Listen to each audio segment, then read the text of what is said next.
어느 시골 마을에 싸움 없이 화목하게 지내는 노부부가 있었습니다. 그래서 할아버지한테 이웃 주민이 가서 할아버지 어떻게 이렇게 싸우지 않고 화목하게 지내십니까? 그러니까 쓴 미소를 지으며 입을 열었습니다. 지금도 생생하게 기억하는데 결혼식을 마치고 신혼여행 가려고 말을 탔는데 말을 듣지 않는 겁니다. 그러자 아내가 말에서 내리더니 말의 눈을 쳐다보면서 이번이 첫 번째다 그렇게 말했다는 거예요. 그래서 말이 이제 출발을 했는데 가다가 또 멈춰 선 거예요. 다시금 말에서 내려와서 아내가 말의 눈을 쳐다보면서 이번이 두 번째다 그렇게 말을 했다는 거예요. 하지만 좀 가다가 또 멈춰 섰고 아내는 말에서 내려서 총으로 말을 쏴버린 거예요. 그래서 내가 아내한테 동물을 그렇게 총으로 쏴서 죽이면 어떻겠냐 그렇게 말을 했어요. 그러니까 아내가 주머니에 권총을 넣으면서 나를 바라보며 하는 말이 뭐냐면 이번이 첫 번째예요 그렇게 말했다고 합니다. 그 뒤로 이 아내에게 한 번도 아니라고 말을 해본 적이 없다는 거예요. 사람 사는 곳에 언제나 갈등이 있습니다. 두 사람만 있어도 갈등이 있어요. 그래서 예수님께서 진실로 다시 너에게 이르노니 너희 중에 두 사람이 땅에서 합심하여 무엇이든지 구하면 하늘에 계신 내 아버지께서 그들을 위하여 이루게 하신다는 그런 놀라운 말씀을 하셨어요. 갈등이 얼마나 많으면 두 사람이 마음 합해서 하나님 앞에 기도하면 하나님께서 응답 주신다고 하시겠어요. 마음을 합하는 것이 그렇게 중요하고 우리가 마음을 합해서 서로 기도하면 하나님께서 이루게 하여 주실 줄로 믿습니다. 이 갈등에 대해서 생각해 보면 우리 모두에게 갈등이 있어요. 과거에도 있었고 현재에도 있고 앞으로도 갈등은 있습니다. 이것이 우리가 살고 있는 사회의 모습이고 우리의 삶의 모습입니다. 갈등은 여러 가지 다른 이유로 찾아오는데 때로는 순수한 것 때문에 때로는 오해 때문에 찾아오기도 하고 때로는 어떤 권위에 반발을 하면서 갈등이 생길 수도 있고 신앙의 충돌로 갈등이 생길 수도 있습니다. 가정 안에서 잠자는 시간이 달라서 또 과거의 어떤 오해 때문에 갈등이 생기기도 하고 여러 가지 갈등의 요소가 참 많이 있죠. 근데 용서 못하는 마음, 서운한 마음, 화, 쓴뿌리, 분노, 적대감 이러한 것들이 갈등의 요소가 됩니다. 이러한 것이 마음속에서 생겨나면 그 즉시 갈등이 오는 거예요. 그런데 우리는 이러한 상황을 전혀 이해하지 못한 채 영문도 모른 채 비난과 갈등의 희생자가 되기도 합니다. 가정에서, 직장에서, 친한 친구 관계 속에서, 교회에서, 어떤 친교 모임 속에서 이런 일이 생기는 거예요. 우리가 주변을 둘러볼 때 갈등으로 인한 가장 큰 고통과 희생은 역설적이게 가장 친밀한 관계 안에서 발생하게 된다는 거예요. 직장 안에서는 이제 갈등이 굉장히 크다 그렇게 말할 수 있지만 퇴근하면 돼요. 가정은 다르죠. 밤이 되면 다시 돌아와 함께 생활해야 하는 친밀한 공간이기 때문에 그곳에서 주는 갈등의 고통이 굉장히 큽니다. 이처럼 갈등을 제대로 해결하지 못해 수많은 가정들이 어려움 속에 있습니다. 하지만 갈등 자체를 없앨 수는 없어요. 이 사회를 살아가는 동안 갈등은 항상 존재할 수밖에 없습니다. 중요한 것은 내가 갈등에 대해서 어떻게 반응하느냐 하는 거죠. 갈등에 어떻게 대처하느냐에 따라서 내가 이 관계 속에서 성장할 수 있고 그냥 멈출 수도 있는 겁니다. 그런데 때로 하나님께서는 이 갈등의 과정을 통해 우리의 믿음이 성장하도록 그렇게 만드실 때도 있어요. 그러므로 갈등을 느끼는 순간에 하나님의 방법으로 다르게 반응하고 해결하는 지혜를 배우는 것이 굉장히 중요합니다. 그러면 우리가 갈등을 어떻게 다루어야 할까 하는 겁니다. 첫 번째, 갈등으로 인해서 마귀에게 틈을 주지 말아야 돼요. 그렇게 하기 위해서 성령께 분별의 영을 달라고 간구해야 하는 겁니다. 갈등이 찾아올 때 가장 먼저 해야 할 일은 감정적으로 부딪히는 것이 아니라 마귀에게 틈을 주지 않기 위해 성령께 구해야 한다는 거예요. 특별히 분별의 영을 구한다는 것은 갈등의 근본적인 원인이 어디에 있냐고 성령 하나님께 기도하는 것을 말하는 거예요. 성령 하나님, 상대방의 마음속에 어떤 아픔이나 오해가 있습니까? 상대방이 왜 저렇게 화가 나 있는지, 저 사람의 삶에 무슨 일이 있는지 깨닫게 하여 주옵소서. 그렇게 기도하는 거죠. 우리는 여러 가지 상황 속에서 성령님의 뜻을 구하는 겁니다. 우리가 고린도전서 12장에 있는 말씀을 보면 성령의 9가지 은사가 나오는데 그 중에 하나가 영을 분별하는 은사가 있습니다. 제가 아는 어떤 분의 이야기인데 그분은 누군가와 심한 갈등을 맺었어요. 그분의 힘으로 해결할 방법이 없을 정도가 이르렀을 때 그분은 성령님께 상대방의 상태에 대해서 기도하며 물었습니다. 그러자 그 사람의 삶에 어떤 문제가 일어나고 있는지 어느 정도 이해할 수 있게 되었다고 해요. 다른 사람의 마음과 상황을 우리가 영적으로 다 통찰할 수는 없지만 우리가 기도하며 그 사람을 이해할 수 있다는 것은 참 놀라운 일이에요. 하지만 우리는 남을 바라보기에 앞서서 먼저 자신에게 물어봐야 돼요. 지금 내 안에서 무슨 일이 일어나고 있는지를 물어봐야 돼요. 때때로 남편이 밖에서 집에 돌아왔는데 이런 것 저런 거 불평을 해요. 아내는 단순히 그 불평에 대해서 반응하며 싸움을 하면 가정이 어떻게 되겠어요? 그러나 그에게 다가가 다정하게 무슨 일이 있었냐고 물을 수 있는 거죠. 친구 간에도 마찬가지예요. 사실 묻지 않아서 문제가 되는 거예요. 사람이 보이는 태도만 보면 이해할 수가 없고 관계가 깨어지게 되지만 하나님께 기도하면 그 사람의 상태에 대해서 이해할 수 있게 되고 그 사람이 왜 이러한 태도를 보이게 되는지 나 자신도 반성하며 성령의 도우심 가운데 깨어진 관계가 회복될 수 있는 거예요. 성도 여러분, 우리가 살아가면서 내가 할 수 있는 일도 있지만 내가 할 수 없는 일도 있어요.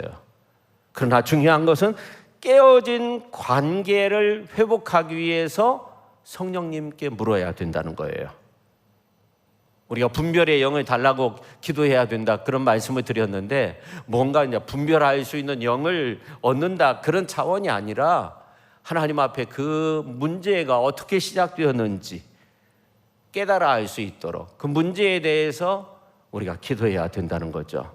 그러다 보면 어느 정도 이해를 할 수 있고 또 성령께서 우리의 마음을 주장함으로써 깨어진 관계를 회복할 수 있는 거예요. 그러니까 인간적인 노력도 중요하지만 먼저 해야 할 것은 성령 하나님께 기도하는 거, 이게 중요하다는 거죠. 성령님의 도우심을 받아야만이 깨어진 관계, 무너진 관계를 세워나갈 수 있는 거예요. 나는 아무리 해도 괜찮다 이런 것이 아니라 먼저 성령 하나님께 기도해야 된다 하는 겁니다. 그 다음에 두 번째, 하나님을 의지하며 마음의 고요함을 유지해야 된다 하는 거예요. 갈등의 순간에 우리에게 가장 필요한 능력 중에 하나는 마음의 고요함을 유지하는 거예요. 마음의 평정을 유지하는 거예요. 마음의 고요함을 유지하는 것이 어떻게 보면 나 자신을 방어하는 거예요. 첫째는 뭡니까? 성령께 무슨 일인지 분별할 수 있는 분별의 영을 달라고 기도하는 거고, 두 번째, 마음의 고요를 유지하는 겁니다. 그러나 그것이 쉬운 일은 아니에요. 우리가 잘 아는 말 가운데 웅변은 은이고 그 다음에 침묵은 금이다. 갈등을 해결하는데 때로는 이 침묵이 금으로서 가치를 발휘할 때가 참 많이 있어요. 우리가 가정이나 신앙 공동체 안에서, 직장이나 일터에서 갈등으로 고민에 빠질 때가 얼마나 많이 있습니까? 어떤 때는 직접 공격을 받을 때도 있어요. 그때 우리는 너무나 서툽니다. 일을 망칠 때가 많이 있어요. 보통 사람들 전부 다 자신을 방어하고자 말을 꺼내지만 말을 꺼내다 보면 더욱더 갈등이 심화되는 경우가 참 많이 있어요. 이 교회라는 것은 자유로운 분위기고 공동체의 크기가 가정이나 직장 공동체보다 훨씬 더 크기 때문에 나타날 수 있는 여러 가지 갈등의 요소가 있어요. 특히 요즘은 이제 이단이 성행하여서 갈등을 조장하는 경우도 참 많이 있어요. 그러나 믿음의 사람들은 마음을 고요하게 유지하며 자기의 자리를 지켜나가는 것이 중요해요. 참 중요해요. 이 더운 날씨에 이 갈등의 요소가 얼마나 많이 나타날 수 있겠어요. 직장에서, 일터에서 마찬가지예요.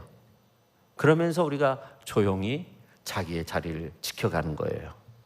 어느 가정에서 부부싸움을 할 때마다 말다툼을 심하게 하고 집기를 부수고 폭력을 행사하고 집을 뛰쳐나가고 그런다고 한번 생각해 보세요.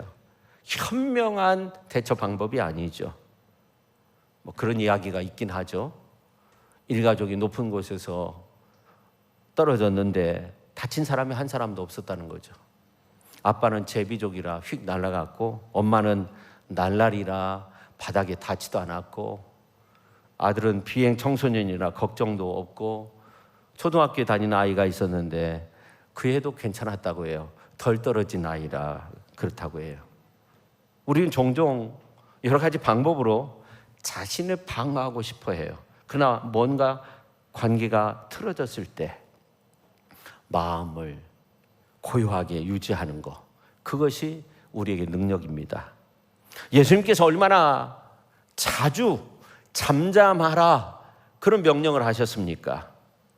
우리는 목숨을 위하여 무엇을 먹을까, 무엇을 마실까, 몸을 위하여 무엇을 입을까 염려하며 근심, 불안, 초조, 두려움, 고통, 한치 앞을 내다볼 수 없는 세파 속에서 멍들고 상처 입는 경우가 얼마나 많이 있습니까? 근데 예수님은 그때 말씀하십니다.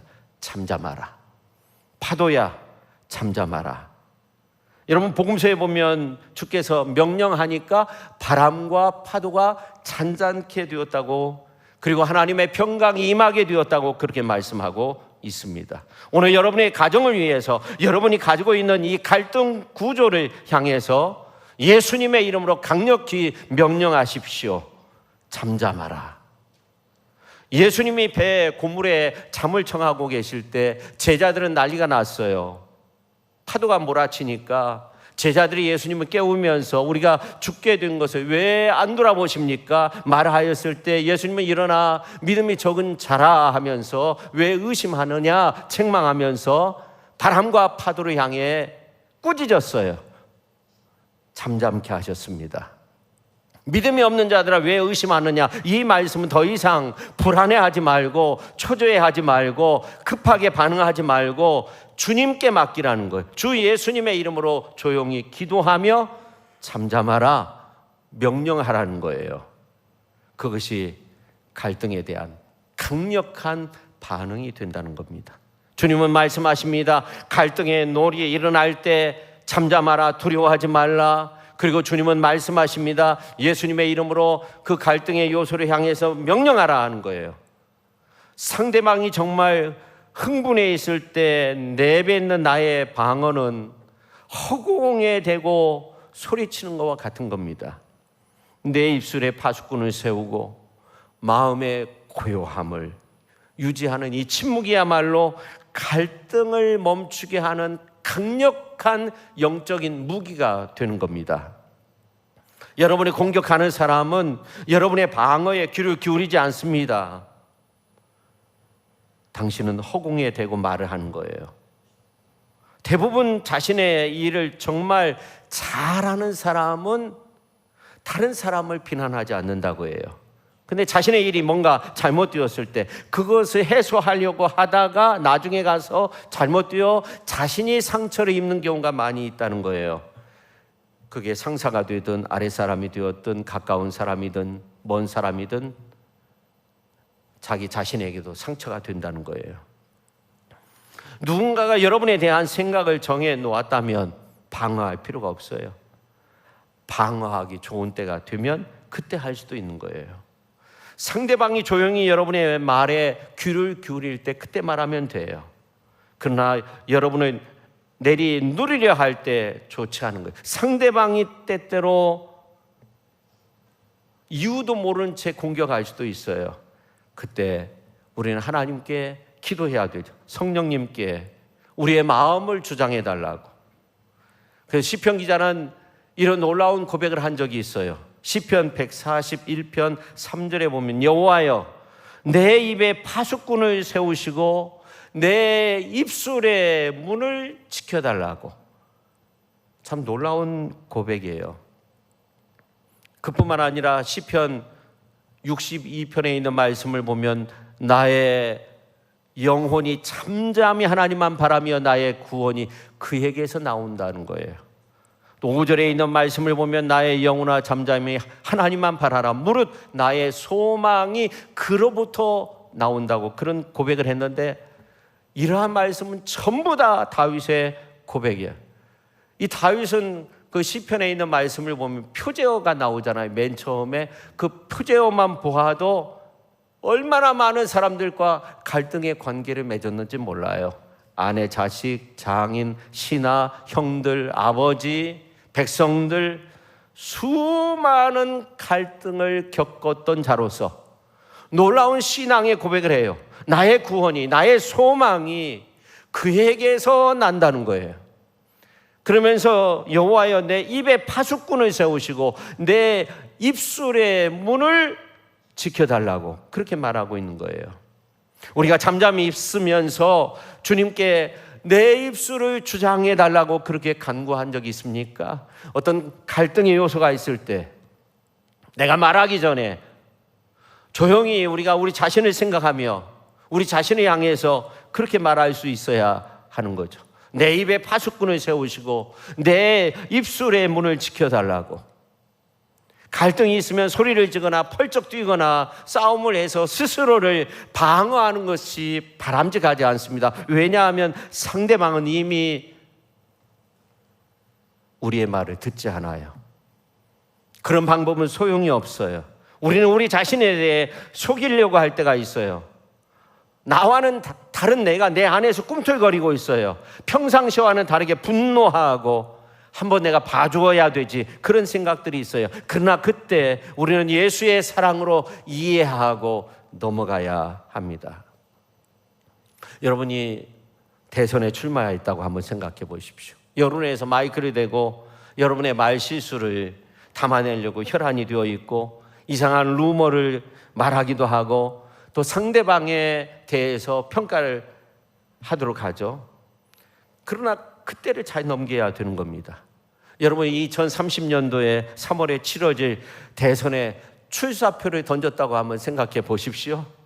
관훈 클럽에 가서 어느 기자가 당신은 이번 선거에서 이길 것 같습니까? 라고 그렇게 묻는다면 이긴다고 하면 상대편에서 반대 여론을 만들어낼 것이고 나는 질 것 같습니다. 그럼 뭐로 나오냐고 그렇게 말할 거죠. 합당한 말이 뭔지 아십니까? 질 수 없습니다. 그런 말이죠. 이 말은 이기겠다는 거죠. 하나님께 간구해야 돼요. 내 입술에 파수꾼을 세우시고 내 입술에 지혜의 문을 열어달라고 그렇게 하나님 앞에 기도할 수 있어야 됩니다.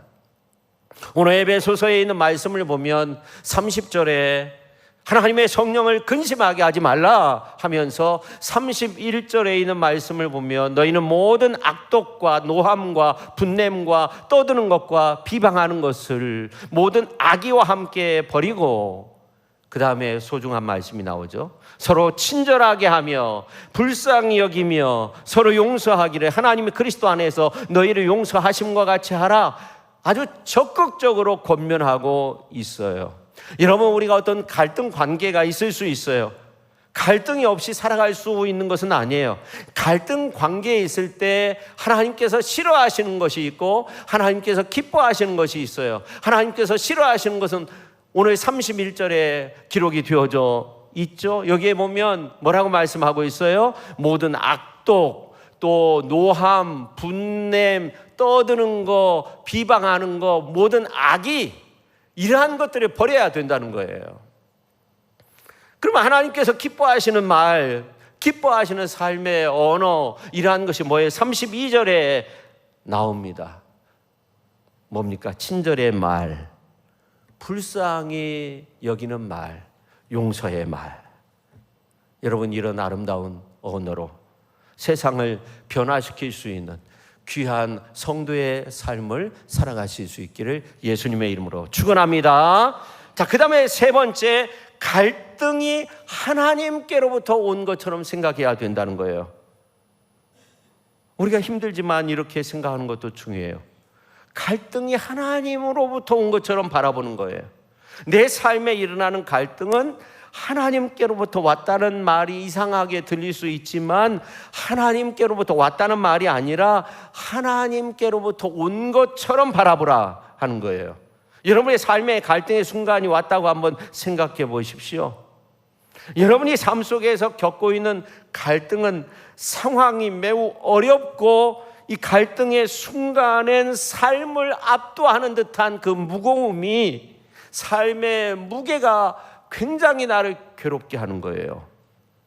그때 여러분은 기도의 방에 들어가서 하나님께 그 상황에 대해서 하나님 앞에 기도하는 거예요. 나의 생각을 그대로 말씀드리는 거예요. 그런데 그렇게 기도하면서 우리가 느껴야 되는 것은 뭐냐면 그 갈등이 하나님께로부터 온 것이다, 이렇게 생각을 하면서 기도해야 한다는 거예요. 중요한 거죠.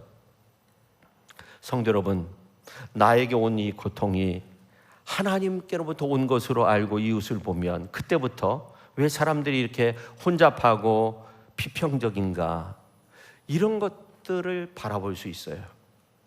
그리고 하나님과의 관계도 새롭게 만들어갈 수 있어요. 물론 나의 실수도 무엇인지 성령의 간섭하심 가운데서 알 수 있어요. 왜냐하면 때때로 내가 실수의 주인공이 될 수도 있어요. 성령님께 어디서부터 실수했는지 보여달라고 그렇게 기도하십시오. 여러분의 실수가 아니더라도 묵묵히 있어야 돼요. 그리고 여러분의 실수라면 상대방에게 이렇게 말할 수 있어야 돼요. 지적해줘서 고맙습니다. 최선을 다해 고쳐보겠습니다. 나는 예수 그리스도를 따르는 자로서 최선을 다하고 싶습니다. 그렇게 말할 수 있어야 돼요. 그래도 저들은 자신이 생각했던 것을 열변을 토하며 말할 수 있어요. 그래도 우리는 어떻게 해야 됩니까? 고맙다고. 그럼 그들은 일방적으로 말을 퍼붓다가 마지막에 가서 제 말을 듣고 있는 거죠. 그러면 어떻게 해야 돼요? 정중하게, 저에게 다른 도움이 될 만한 말은 없습니까? 그렇게 말할 수 있어야 돼요. 겸손이 항상 이기는 거죠. 여러분은 단지 경건한 대응을 못했던 거예요. 집에서 여러분의 자녀들이 있는 가운데 엄마 아빠가 부부싸움을 해요. 근데 자녀들이 보고 있어요. 남편이 평상시와는 다르게 여보 고마워요, 지적해줘서. 부인 역시 남편에게 여보 고마워요, 지적해줘서. 제게 도움이 될 만한 다른 말은 없나요? 이 모습을 보면 누가 감동을 하겠어요? 자녀들이 감동을 해요. 사춘기에 있는 자녀가 그런 모습 한 2번, 3번만 봤다고 한번 생각해 보세요. 아, 나도 저렇게 한번 해보고 싶다. 자매끼리 싸우다가 언니 고마워요, 그렇게 지적해줘서. 누가 감동을 해요? 다른 식구들이 감동을 하는 거예요. 형제간에도 마찬가지예요. A와 B라는 그 친구가 친한 친구였는데 아주 갈등 관계에 들어갔어요. 그래서 A가 B에게 그런 말을 해요. 너 나에게 이런 말을 해줘서 너무나 고맙다. 내가 고쳐야 할 거 다른 건 없어? A가 B한테 그렇게 말을 했어요. 그러면 다른 사람들이 누구를 더 가볍게 평가하겠어요? A라는 사람이에요. 그 말을 한 사람. 여러분이 삶 속에서 이런 모습들을 보인다고 하면 큰 변화의 역사가 일어날 수 있을 거예요. 그렇다고 해서 어느 사람 찾아가가지고 말도 안 되는 소리 막 지적하고 그런 말이 아니에요. 여러분, 모양만 있는 것이 아니라 경건의 능력이 나타날 말로 사람을 감동시키고 사람을 변화시킬 수 있어야 하는 겁니다. 오늘 에베소서 4장 32절 말씀, 서로 친절하게 하며 불쌍히 여기며 서로 용서하기를 하나님과 그리스도 안에서 너희를 용서하심 같이 하라. 참 놀라운 말씀이에요. 용서의 한계가 어디까지 있는 걸까요? 한계가 없어요. 너무나 쉽게 말하는 것 같은데 여러분, 세상에 살면서 우리가 겪는 상처, 아픔 이러한 것들이 얼마나 큽니까? 저도 잘 압니다. 그렇지만 어찌됐든지 용서해야 돼요. 여러분, 성경에 보면 용서하지 못하는 그 마음을 품고 살라는 말씀이 한 군데도 나와 있지 않아요. 용서하지 못하는 마음을 품고 산 사람들이 엄청난 사건을 만들고 엄청나게 하나님 앞에서 심판을 받아요. 용서의 마음을 품어야 돼. 우리가 이스라엘 역사를 보면 너무나도 잘 알잖아요. 상처받을 수 있어요. 슬피 울 수도 있어요. 하나님께 막 부르짖어서 기도할 수도 있어요. 그러나 용서라고 하는 것은 우리의 책임입니다. 예수님이 완전한 모범을 보여주셨어요. 하나님의 아들이시지만 두 강도 사이에서 벌거벗은 채 죄인의 모습으로, 악한 강도의 모습으로 그렇게 십자가의 형벌을 받으셨잖아요. 근데 예수님의 반응은 무엇입니까? 아버지요, 저들이 하는 일을 용서해달라고. 저들이 하는 것을 알지 못합니다. 어느 누구에게 화를 내면서 동시에 내가 행복해질 수 있다는 생각을 버려야 돼요. 왜냐하면 나는 예수의 사람이기 때문에. 부족하지만 나는 예수님 닮아가는 사람이에요. 다른 사람 막 정죄하고 내가 행복할 수 있다? 이건 말이 안 되는 거예요. 이제 마지막으로 한 가지 더 부탁하고 싶은데, 삶의 갈등을 허락하신 하나님의 목적이 무엇인지 그렇게 하나님 앞에 기도하십시오. 하나님께 물어야 된다는 거예요. 우리가 인생 살면서 갈등의 시기를 보낼 땐 하나님이 잘 보이지 않아요. 지나고 나면 내 삶에 허락한 하나님의 이유를 알아요. 하나님은 나보다 내 삶에 의미 있는 일을 너무나도 잘 알고 계시고, 또 나보다 더 의미 있는 일들을 내 인생 가운데서 만드시는 분. 그렇기 때문에 갈등의 순간에 하나님, 내 삶에 있어서 이러한 갈등을 허락하신 이유가 무엇입니까? 하나님, 내 삶에 있어서 이러한 갈등의 요소가 오게 된 그 목적이 무엇입니까? 그렇게 물어야 돼요. 때로는 우리를 영적으로 성숙하게 하기 위한 것입니다. 다른 사람과의 관계를 돕기 위해서, 다른 사람에게 용기를 주고 힘을 주기 위해서. 하나님은 그렇게 우리가 기도할 때 여러 가지로 분명하게 말씀하시고 간증하도록 그렇게 허락하실 거예요. 이 땅에 사는 사람들은 대부분 갈등 가운데 살고 있습니다. 나는 다른 사람과 전혀 갈등이 없어, 이렇게 말할 수 있는 사람은 거의 없어요. 그런데 우리가 상대방을 바꿀 수 없을지도 몰라요. 그러나 우리가 평안과 기쁨과 행복과 친절과 관대함과 겸손을 지키는 올바른 반응을 내가 보일 수는 있는 거예요. 어떤 갈등이든 상관없어요. 하나님은 어떤 분이시냐면 우리가 언제나 평안과 기쁨과 행복과 친절과 관대함과 겸손을 가지고 있는 삶의 편이라는 거예요.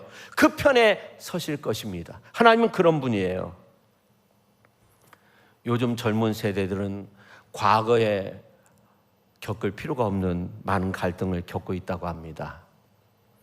이러한 시대에 우리가 경건한 삶을 사는 방법을 하나님께서 우리에게 알도록 하셨다 하는 것은 정말 큰 축복이에요. 우리는 항상 갈등을 해결할 수 없습니다. 하지만 경건하게 반응할 수는 있는 거예요. 그럴 때 우리는 반드시 축복의 통로가 될 것입니다. 상대방의 마음을 바꾸게 될 것이고 하나님께서 그들의 삶을 변화시켜 주실 것입니다. 우리의 대응은 우리의 책임이에요. 우리의 대응은 우리의 몫입니다. 그러나 우리의 힘으로 자연적으로 이루어지는 것은 아니에요. 성령께서 역사하셔야 돼요. 예수님이 우리 죄를 위해서 십자가 상에서 죽으시고 온전히 갚으셨다는 것을 믿고 죄의 용서를 받아들인다고 고백하면 성령께서 우리에게 오실 것입니다. 성령은 우리를 돕는 분이라고 했습니다. 예수님은 성령을 보혜사라고 했습니다. 보혜사는 돕는 분이라는 거예요. 성령의 도움을 구하면 성령께서 우리에게 능력을 주실 거예요. 힘을 주실 거예요. 우리가 해야 할 말을 우리의 마음속에 주실 거예요. 결정적으로 그 어려움의 요소를 맞닥뜨릴 수 있도록 그렇게 역사해 주실 거예요. 가장 중요한 순간 해야 할 말을 우리의 마음속에 주실 거예요. 절대 용서할 수 없다고 생각하던 일을 용서할 수 있도록 해 주실 거예요. 소리치고 울부짖고 그렇게 할 수밖에 없는데 잠잠히 있을 수 있도록 그렇게 만드실 거예요. 하나님께 맡긴다면 하나님이 우리를 도우실 거예요. 우리가 하나님을 떠나서는 아무것도 할 수 없는 거예요. 주 예수께 우리의 죄를 용서해 달라고 기도하고 예수님이 우리의 죄를 십자가상에서 온전히 갚으셨다는 것을 믿고 죄의 용서를 받아들인다면 성령께서 우리의 삶에 오신다고 했습니다. 여러분이 처한 여러 가지 갈등의 요소를 해결해 주실 거예요. 올바로 반응하도록, 올바로 갈등을 극복하고 더 나은 모습으로 하나님의 자녀로 살아갈 수 있도록 그렇게 이끌어 주실 것입니다. 그런 주님의 은총이 우리의 삶 속에 충만히 임할 수 있기를 예수님의 이름으로 축원합니다. 기도하겠습니다. 갈등에 부딪혔을 때 우리가 어찌해야 될지 모를 때가 얼마나 많이 있습니까? 그런데 먼저 하나님께, 성령님께 그 원인을 묻는 기도를 해야 되고 우리의 마음의 평정을 유지하고 고요함을 유지해야 되고 그리고 갈등이 하나님께로부터 온 것으로 그렇게 여기면서 하나님 앞에 기도하며 하나님께 묻고 지혜의 말씀, 지혜의 입술의 문을 열어달라고 그렇게 기도함으로써 우리는 갈등의 요소를 해결할 수 있고 우리 예수님 닮아가는 그런 훌륭한 믿음의 삶을 살 수 있음을 믿습니다. 오늘 이 예배에 참여한 우리 모두가 갈등의 요소를 다 극복하여서 하나님 앞에 크게 영광 올려드릴 수 있도록 성령 하나님 도우시고 함께하여 주시옵소서. 예수님의 거룩하신 이름으로 기도하옵나이다. 아멘.